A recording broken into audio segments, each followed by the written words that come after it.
কেউ যদি আপনাকে নামাতে চায়, মনে করবেন আপনার উঠার টাইম শুরু হয়েছে। আপনি বলবেন যে আল্লাহ তোমার দরবারে শুকরিয়া, এবার শুধু তোমার কাছে সাহায্য চাই, আমি যেন ধৈর্য ধরে তোমার প্রিয় হতে পারি।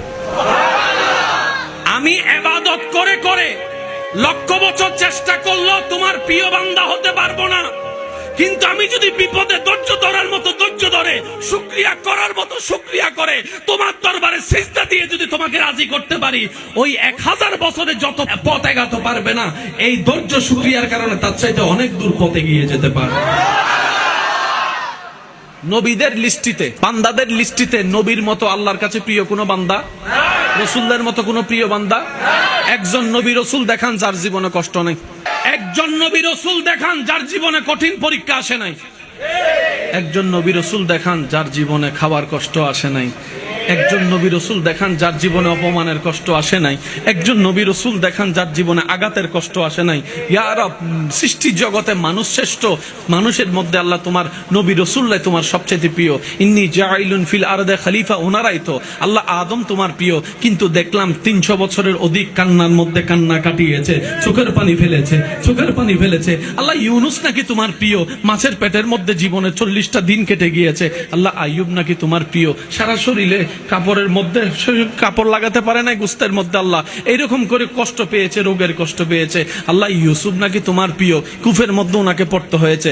রব বলে যে আমার প্রিয় বলেই তো তাদেরকে কষ্ট দিয়েছি, আমার প্রিয় বলেই তো কষ্ট দিয়েছি। আমি ফেরাউনকে রাজত্ব দিয়েছি, নমরুদকে আমি আল্লাহর রাজত্ব দিয়েছি, কিন্তু আমার নবীদের জীবনের মধ্যে দেখ, অনেকে ছাগল ছড়াইছে, কৃষি কাজ করেছে, অনেকে ভাতে ভাত পাই নাই, অনেকে শরীরের অসুস্থ ছিল। কেন জানিস?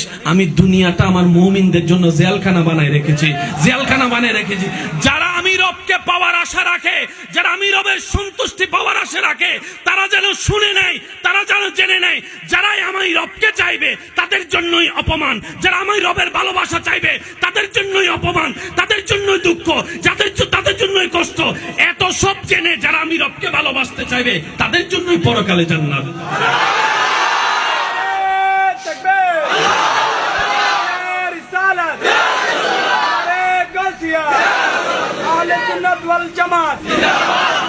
কষ্ট হচ্ছে ভাই আপনাদের?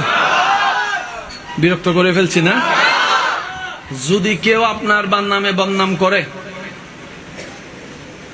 এতদিন কি করছেন, সাহস তাইলে কাজতলা তাই বলেন না রে ভাই,